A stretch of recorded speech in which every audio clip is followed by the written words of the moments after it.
All right, hi guys, welcome back to my channel. Today's discussion will be one that's very dear to my heart, and it's going to be about money. I will be discussing how to identify if you have a traumatic relationship with money and how to fix it. All right, so this is not for the people who've arrived, who felt like they have it all figured out. This is for anyone who is in the messy middle, who feels stuck and like there's no light at the end of the tunnel. Right? So please stick around until the end. I promise this video will be worth your time. All right. So I'm just gonna start off with a little personal story and show you how I identified my traumatic relationship with money. And then I will potentially leading you to identify how, if you have one, and how you can identify if you have one. All right. So if you see I'm looking over here, I have my notes over here. So that's why I'm kind of looking there. But let me take you back to primary school because believe it or not, that's where my entrepreneurship journey started. I was a Barbie girl, literally. I used to sell Barbies. I had a sweetie pan that I went to school with every single day at my primary school, and I would sell Barbies. And every single day I would sell out because if it wasn't in the mornings before classes, lunchtime, or break time, or after school, I would literally be the only vendor, you can literally call it that, on the campus with my sweetie pan, on the school ground with my sweetie pan. So all the classes would come and find me and buy from my sweetie. So I would always be sold out every single day. Right. So when I go home in the evenings, I would just give the money to my dad because he sent me to sell. Right. But I never asked him for a commission and he didn't offer. And I was a kid. I didn't even know I was supposed to ask. But little did I know that was my first indirect experience with not being compensated for my work, right? So now let's fast forward to my first official job, which was when I started college. I was working on campus for my 4 years of school, and the pay was minimum wage. But truth be told, I had amazing supervisors, and they always made sure that we got enough hours so that we were compensated for it by working overtime. All right, so we were able to cover our bills and everything. So it wasn't a case where we were not having enough to get by. All right. So I remember in that time, sorry, I don't know if you guys, if that's disrupting you, but I remember that time, I still never asked for more money. What I did was I asked for more hours because in my mind, I guess I'm equating that if I'm working more, I'm going to make more money, which is true. But I didn't realize that what I ideally wanted was to get more money for the same hours that I was working. I didn't want to work more hours to get more pay because my schedule at the time was very crazy. Between classes, volunteer opportunities, and work, my schedule was 7 a.m. to 11 p.m. every single day, sometimes 6 days, sometimes 7 days. So, on top of that, I also had classes. I mean, not classes, I had assignments. So, when I left my schedule at 11 p.m. and I got home around 11:30, I am up until sometimes 2 o'clock in the morning getting assignments done. So, where did I have time to work more hours without depleting myself? I didn't realize I was setting myself up for failure, y'all. But this just kept getting more and more just because I didn't pay enough attention to it because I didn't realize what was happening at the time. They say hindsight is 2020. But after a year before graduation, like I think it was either 1 year or a year and a half before graduation, I became extremely demotivated. I hated work. Now, this is come from somebody who's prided themselves in working. Like I've always been a very hardworking woman. I come up and see work being done. So I just always equate myself to working. I invested so much hours into my career and education. That was my identity. So I dreaded going to work. I didn't understand what was happening. I used to have to listen to sermons, podcasts, motivational speeches, like anything just to keep my mind steady so I didn't literally break down on the jobs. And I can actually think of moments where I felt so depleted. I had to probably go take a bathroom break and to just cry because I just didn't want to be there. And I was so confused, but I couldn't put language to what I was feeling. I tried to change my major because I thought that accounting was the problem. I was studying the wrong thing. I need to be in a different area. But I just didn't know what was happening. Of course, I started to feel like I no longer belonged in the field because it required a higher version of myself that I couldn't access. So I gave up on that dream. I no longer had a vision that was leading me. It was solely day to day. I just need to get by, and that's all I'm doing just to get by. But something happened one day that really shifted my mindset, and this was something that was very eye opening for me, and that was a conversation that I had with a schoolmate. We were discussing the financial structure of the banking institution in Jamaica, right? This conversation was solely about saving and investing. All right. So we were talking about saving and investing. Give me 1 second. And this was about 5 years ago. So let me just set that up before I go any deeper into this conversation. Don't quote me on it because it was 5 years ago. But you said the banks only insure up to 1 million in case something happens. So if something is happening to the bank, they have a scam or something that caused them to lose money, they only insured up to $1 million. So it makes sense that if you're going to have money over that, you're going to keep that in mind. So you're probably going to lose it. So I suggested to him, why not have multiple accounts so that all the money is protected? And he said to me, that makes no sense. And I was like, why doesn't it make sense? You're still going to have your money in the bank. But he said, why not open an investment account where the money is growing at a more comparable rate to inflation and more of the money can be earned? So now, because I was having a lot of anxiety, I could literally feel my stomach just doing this thing, this turning around. Because even though I'm not an investment guru, I know enough to know that your money is at risk and you can potentially lose all of it. So I was against him solely on the base of fear. Like I was so fearful, but logically he was right. Savings cannot keep up nor outpace inflation. Only investing can.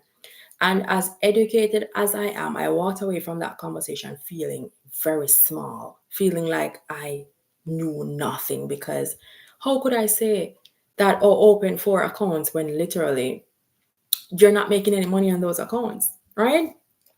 So that's the moment that I realized I had a traumatic relationship with money.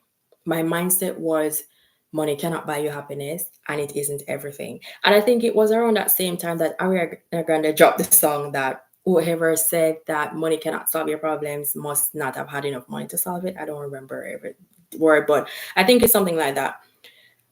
That was my mindset. But I cannot think of and if you can think of a time, drop it in the chat. I cannot think of a time where I have gotten more money and I have not been more happier. So I really does think it by happiness. And there are a lot of things that money can solve that are money problems. So when you have more money, you can solve those money problems so that the other problems that money can't solve, you have the freedom, the time, the choice, and the peace of mind to go solve them. So I do understand now that I was really limiting myself by having that mindset because money is very important, right? So this is why I've always gone above and beyond. Prided myself in working harder, but never asking for more money. It's because of the way that I thought about it. It's the reason why I was unmotivated and lacking the desire to work. No, how do you explain being unmotivated, lacking the desire to work when you are an hardworking woman? The only thing that could really cause you to feel that way is trauma. There is nothing that would cause you to feel that way other than trauma. And the thing about it is, I have always been a very outspoken person. Everybody who knows me personally can attest to that. But talking about money has always been a weakness of mine. It's always been one of the most uncomfortable conversations, right? And this is the reason. Hear me out. The reason is, I'm the type of person where if I'm around a friend or family or anybody and I observe or I hear the slightest mention of a need, I am the first one to be like, let me solve that. For example, if you come around and you say, I'm thirsty, right? I am going to offer you some water. I'm going to offer you some drink without you even asking me. So I thought, because that's who I am, that's all I was, that's all people are going to show up to me. I thought that my employers were going to see my hard work and equally pay me for that without me coming and asking for more money.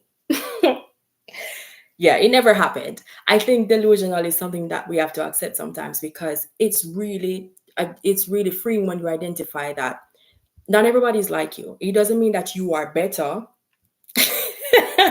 Of course, they can have some, but it doesn't mean that you're better than them. It just means that everybody thinks about things differently, and they're thinking about how to get the most out of you without paying more. And you're thinking, if they see me doing more, they're going to pay me more. But it's never like that, right? But so I had to get comfortable being uncomfortable, and having one of this conversation is one of those uncomfortable moments for me, right? And they say that time heals all wounds. But let me tell you, the same little girl who didn't ask for her sales commission from dad is the same girl that's in front of you right now, dealing with what I did not know would become a trauma. So I don't think time heals all wounds. I think intentionality heals all wounds, because this has almost been 20 years of trauma that I'm working on as we speak. How long has it been for you? Drop it in the chat. How long has it been for you? Everybody that's on the live is trauma free. Okay. All right. I need some real one around here. But that's all I identified, that I have a traumatic relationship with money. Right? Oh, sorry, I'm cutting you guys out. 1 second. All right. So now it's your turn. For the next 30 days, what I want you to do, I want you to track and make notes of every single emotion that you experience when you think, hear, speak, save, spend. 3 years. All right, Renise, 3 years. No, but for real, you really have to think about it. So, what I want y'all to do for the next 30 days, I want you to track every emotion that you feel when you think about money, when you hear about money, when you talk about it, when you go to spend, when you go to save. Every time your stomach turns, every time your anxiety creeps up, the tears form in your eyes, whatever it is, I want you to jot it down. I want you to pay very close attention to it. That's how you're going to be able to identify if you have a traumatic relationship with money or not. Right? Then I want you to condition your mind to asking for more. Now, the Bible says, ask and it shall be given. Right? And don't let the devil fool you into thinking that because you've been doing this for a long time, you can't change. Right? Don't let it get to the point where it got to for me, where I hated work and didn't want to go to work. Just because I didn't feel like I was being valued and fairly compensated for my work, why I didn't want to show up. The Bible also says, by the sweat of our brow we shall eat, which means work is necessary. So if there's an option to enjoy work and get compensated for it, why not take that option? Right? And honestly, let's talk about it and be honest. Like, there's no guarantee that you negotiating a higher salary will go in your favor. But when you ask a question, anything somebody says boils down to either yes or no. It doesn't matter how we look at it. It's either they're going to tell us yes or they're going to tell us no. All right? Okay, so when I decided to do my first negotiation, this has been after I've been in the work world for at least 10 years, because I started working from I was in college up until now. That's been about 10 years, and I've never asked for an increase. I just always took what was given to me, because I was so uncomfortable for me to literally say, can you put something on that? Can you put something on that? Because I'm just like, for me, I'm just thinking, maybe they'll just see that I'm working hard and put it, and it's never happened. So when I decided to have that conversation, it took like 30 minutes on a call with my employer. It was so uncomfortable. It was painful. It was so hard. But I'm glad I did it. Krista, you said I could save for the most part of my life. What do you? Oh, yeah? No, we have to change that. We have to change that, because it's not okay. It's not okay. Right? But the good thing is you're here now and we can do something about it. All right. But as I said, it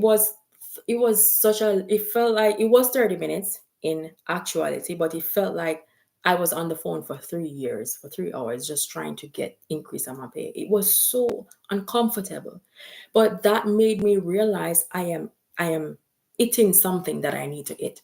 Because have you ever realized, if you are supposed to eat healthy, it feels harder than if you're just going to eat an unhealthy snack. Because sometimes our minds are resisting the things that we need the most. So the fact that I had that resistance, it made me realize that that's exactly what I should have been doing in that moment. So of course I still have a long way to go, because I honestly felt like I should have asked for more, but I'm still not going to miss an opportunity to celebrate myself, right? Because if I could really explain to the depth of how much I felt accomplished in that moment, like I have a bachelor's degree, I have a master's degree, and that felt like one of the biggest accomplishments I've made in my entire life. I kid you not. And I can just imagine if it was a scenario or when I get into this position, because I truly believe I will get into the position where I'm going to be negotiating between millions of dollars. It's going to feel way more freeing. But these steps that I'm taking right now is just a stepping stone to get there, because it really made me feel a lot more capable, a lot more freeing. And I want that for you, for anybody on this live, and for those of you who are going to be watching this replay. That's what I want for you. All right. So now I'm going to be sharing 3 ways to unlock this version of yourself if you've been struggling with this. Um, the first thing I'm going to say is, I know a lot of people always say these things, but I personally, anything that I come on my channel and share, it's something that I truly believe can work. All right, Renee said it's a very uncomfortable conversation to have. Kudos to you. Like, let's talk about it. It's really one of the most uncomfortable conversations, but when you do have it, you feel so free. You feel relieved, because the thing is, it's not like you're not doing the work. It's not like you're not showing up. You are showing up. You are doing your part. You are doing exactly what needs to be done. So why is it that when it comes to the reciprocation, it's hard? So I definitely get that. And the other day, somebody said to me, I was asking them about something, and they were saying that, oh, this person went above and beyond. I have gone above and beyond my entire life. And I've seen people who've done little to nothing still come up and get the things. All right. So going above, and I'm not saying don't put in effort into your work, but I'm saying going above and beyond never equates to you getting fairly treated or fairly compensated for what you're offering. Right. So even though it's uncomfortable, we have to stand up for ourselves, and we have to defend ourselves in this cause, because as much as anybody can have access to us and benefit, they're going to want that benefit at the least expense to them. That's something to think about. All right. But the first thing I'm going to say is changing our mindset. Know that we've identified that we have this traumatic relationship with money, and it's uncomfortable to have these conversations. What is the goal? Is the goal financial wealth? Is the goal freedom? If that is the goal, the mindset has to be changed to achieve that. If we are running around with trauma and not fixing and healing ourselves, it's going to be a lot harder, a lot more difficult to realize those dreams. There is literally no other way to think about it. It's going to be a lot more difficult to achieve those dreams, because we're not going to think that we are capable. We're not going to think that we deserve more money. If you don't think you deserve more money, you're not going to have more money. So you have to first believe that you deserve it, and then it will more likely come to you. All right. So how do we change our mindsets? We have to educate ourselves. If all our lives we are around brokenaires, I don't think this is a word, but if they have millionaire, billionaire, I think if you don't have money, you're a brokenaire. Can I say that? All right. So, okay, true. If we don't stand up for ourselves, how can we expect our employers to? Absolutely right. You're absolutely right, Renice. So, but I'm saying, if you are around broken ears all your life, how else do you expect to become a millionaire, a billionaire, or even a hundredaire? You have to educate yourselves. How do we educate ourselves? Maybe that's reading. Maybe that's listening to podcasts, courses, seminars, webinars, just about anything that can get you in the mindset to achieve the thing that you want. All right, there are a lot of books out there that are written by people who've accomplished the things, the financial freedom, the wealth, all of it. There are a lot of podcasts, a lot of these celebrities, or a lot of these business owners and entrepreneurs. They have platforms and they share content and they have all of that information that we can all learn from. And most times it's free. So we have to take advantage of that and take responsibility for our financial education. Last week on my live, if you haven't watched it, please go and check it out. But I was talking about this concept of mental slavery, right? And the book that I mentioned was called Many Thousand Gone. It's a book about slavery. And there's a story in that book where a child was sent to a family home as a slave. And the wife of the home started to like the child very much. So she started to teach the child to read. The husband found out, and the husband was telling her, no, you need to stop teaching him to read, because if he's able to read, he would not be fit to be a slave. Did you hear what I just said? The husband said to the wife, you need to stop teaching this child to read, because if he's able to read, he would no longer be fit to be a slave. What does that tell you? It simply means that education is the antibiotic. Antibiotic, however you want to pronounce it. It's the antibiotic for mental slavery. Once you are educated on the fact that the wealth that you desire exists, you're going to want to pursue it if that's what you really wanted.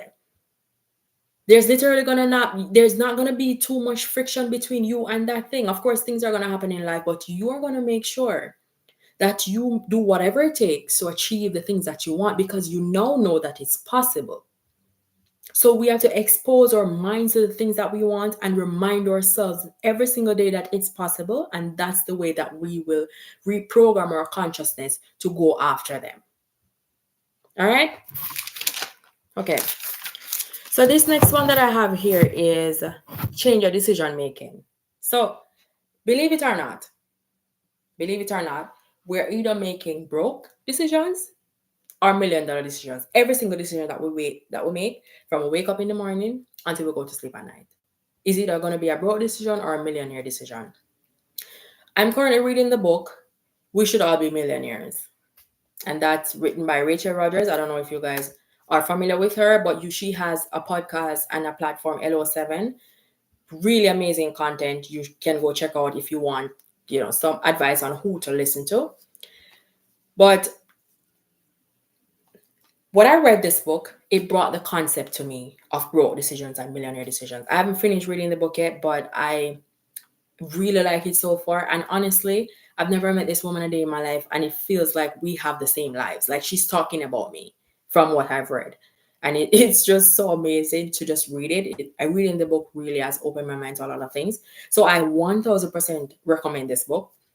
But there are a lot of free books that are PDF online. You literally just have to put in the book's name and download it. Like you don't have to do anything.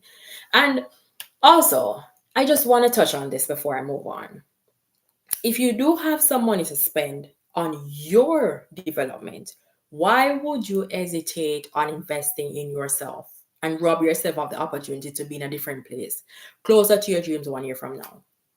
We spend the money on food, clothes, shoes, hairstyle, everything that we want. All of those things are important. I'm not degrading any of them, but I'm saying we spend them on all kind of things that make us look good outside and also feel good inside. If somebody told you that you could literally just spend $30 on a book or $15 on a book, and your ROI, which is your return on investment would be you made $1,000,000 next year. Or actually, let's just take it down a notch, because making $1,000,000, you're probably not going to make $1,000,000 just off the bat. But let's just say you made $100,000 next year. Remember, you are broken here, you have no money. So even $50, 50,000, 100,000, that's still a lot of money in your comprehension, because if you've never been exposed to a lot of money, every money feels like a lot of money. So say, for example, you spend $30 on this book and you potentially can earn an extra 50, an extra 100, an extra 500. Isn't that a better use of your money than when you spend it to buy something that you're going to wear or put in your hair you are getting no return from that other than the fact to say you look good or feel good. So I'm not on here to tell anybody how to spend their money, but I am just saying if you are serious about your wealth journey, you're not going to hesitate to spend the money on the things that are going to get you closer to the place that you say you want to be. All right. So I'm not going to come on here and make it seem like I'm perfect. Right. So I am going to get up in my business a little bit and I'm going to share a broad decision that I have been making. All right, that I see that it's not working out for me. And I didn't realize that it was a broad decision until I really started to do my inner money work and to identify how I feel about certain things. Like I said, everything that I instruct you guys to do here are things that I am doing or I have done. So I'm not going to come on here to give you any sound good advice that doesn't work, right? So for me, one of these things is when I go to the supermarket, I load up my cart with things that I want, right? But sometimes it's a little over my budget and I would just leave them in the cart. Am I the only one who does this? I will leave them in the cart. Sometimes I actually can buy them, but I just leave them in the cart because I didn't want to spend more than what I had anticipated to spend, right? And in this moment, I tell myself that I don't feel any way about it because I'm doing it for my future. But the truth be told, every time I've done that, I've never once left the supermarket feeling empowered. I've never once left the supermarket, even though I did it, and yes, I didn't spend more than what I went there to spend. I never left that supermarket feeling like empowered about that decision. It made me feel defeated, like, wow, I took up things that I wanted, but I had to leave them because I didn't have the money to pay for them. It just always felt like defeating instead of empowering, right? Because if I want those things, why should I put them back? All right. So there is a section in Rachel's book, and she said that I don't remember exactly, don't quote me on this either. I think she said she was a Groupon girl or she is a Groupon girl. But she said that instead of spending hours trying to get discounts and saving just around $86, say $86 or $89, instead of spending countless hours trying to find ways to save the money, why not take the same time to invest in a skill, to learn a skill that's going to pay you, say, at least $786. So now the things that you're trying to save money to buy, you can actually buy them because you're making more money. That was kind of my haha moment because no, for real. When you think about it, we're trying to, okay, let me cut down the expense. I am very guilty of that. Let me cut down the expense here instead of trying to see, oh, could I literally make more money so that I can go buy whatever I want? Not that you're going to spend frivolously, but that your basic needs can at least be met without you feeling anxiety all the time. So my $1 million decision that I'm making is to combat that is to commit myself to learning and earning more so I can buy whatever I put in my cart. All right, so now that I've shared that, I'm going to give you your exercise. Remember before I told you you're going to write down every single emotion that you feel surrounding money so that you can identify your relationship with money for the next 30 days. So the next thing that I'm going to ask you to do for the next 30 days, and you can do these things simultaneously. You're going to write down every decision you make from you open your eyes in the morning till you close your eyes at night. You're going to write down every single thing and you're going to put it under either a broke decision or a millionaire decision.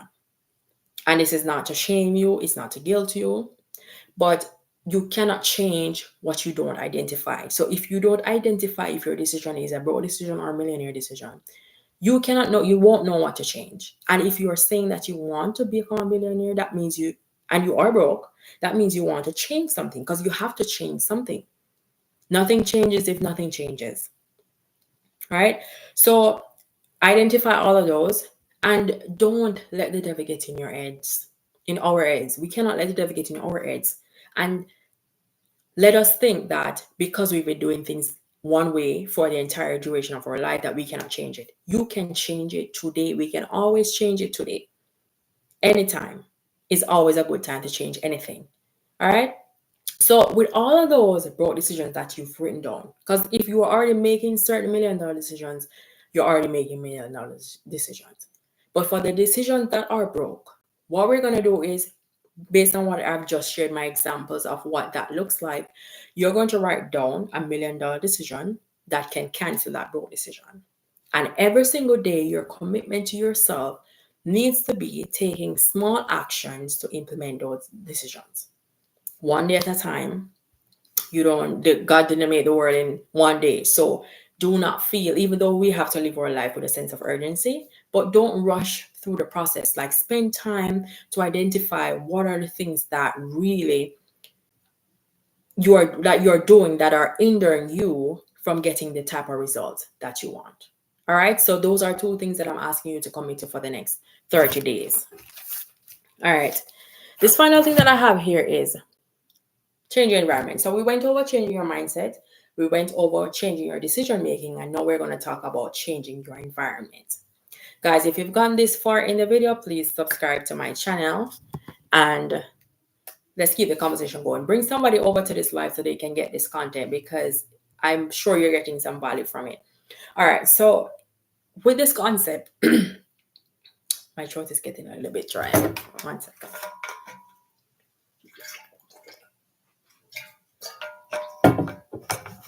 All right.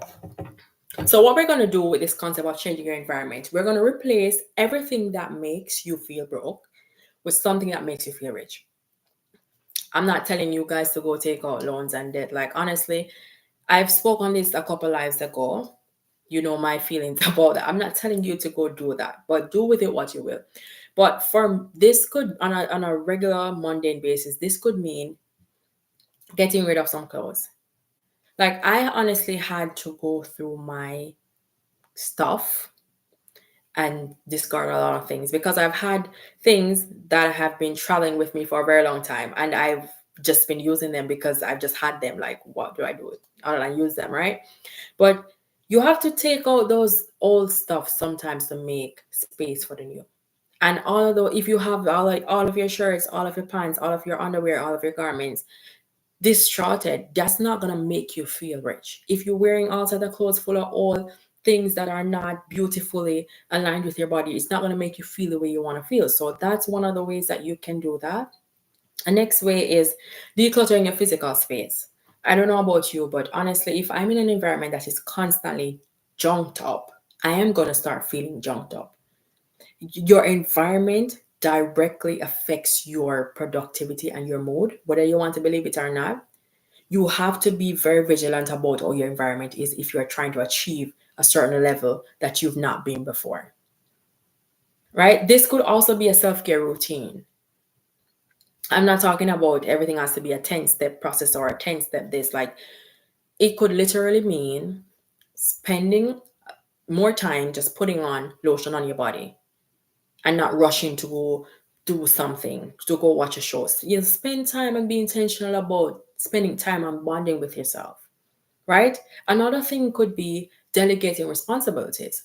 If you have a lot of things that you have to do at your job or your home, and you have the opportunity to delegate, and other people are benefiting from the work and are able to help you, ask for help and get some of your time back so you can go do that self-care routine, right? It could also be changing the things that you consume on a daily basis. That could be food, conversation.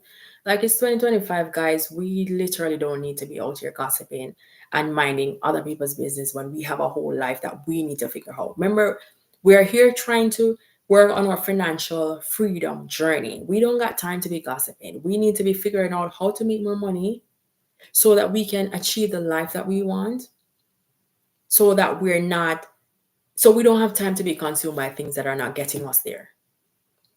All right. This could also mean you maybe have to change your friends. No, this concept that, we hold on to things because we don't want other people to say that we're hype. Oh, money change you, you get rich, so you're not talking to us. All the likes, a lot of things that people say. But the truth of the matter is, sometimes not because a friendship is not taken away from you means is giving you anything. And at the end of the day, we want to grow. So that means we need to be about around people that are helping us to grow and people that we can help to grow. Right? So you have to look around the environment and see what you need to change. It's different for everybody. And you have to be willing to do that if you want to get to the next level. Like me personally, I'm a very private person.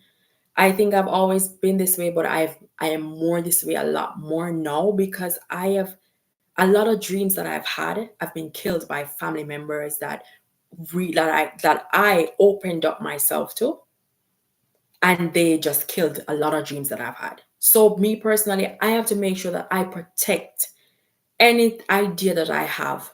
I protect any identity that I have. Right? And of course, you're going to need support from your core people. So you have to make sure that the people in your core group, the people that are around you, are speaking life into you and are encouraging you. Because not because somebody holds the tag of this is my family or this is my friends means they want to see you win. So you have to be very intentional and careful about the people that you have closest to you, because those people, believe it or not, have the opportunity to either kill or grow your dreams, because they're constantly in your ears. They're speaking into you at all times. So my word of encouragement is be wise about what you're doing and what you're entertaining in your life, because you may think it's a mundane thing. Nothing is mundane. Nothing is mundane. So just focus on those things and let me know how it goes. You can drop it in the comments. If you want to reach out to me, my information is in the description of my channel. So you can reach out. I am more than happy to guide you along the way, because like I said, I want to see you win, and my whole platform is about investing in you. So I am here to help you on this journey. All right. So thank you so much for spending some time with me this evening. I hope you learned something valuable from this live that can contribute to your growth.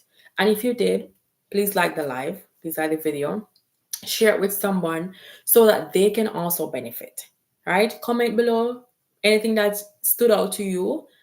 And if you don't want to comment, because I understand that this is a public space, and once you send information here, it's here, write it down in your personal notes. Let this be your personal journey. However, you feel led and comfortable to get along with it. Let it be intentional for you. So you don't have to share it here, but make sure that you're doing the work for yourself and setting yourself up for success. Right? Because we're not just trying to not fail, we are actually committed to winning over here.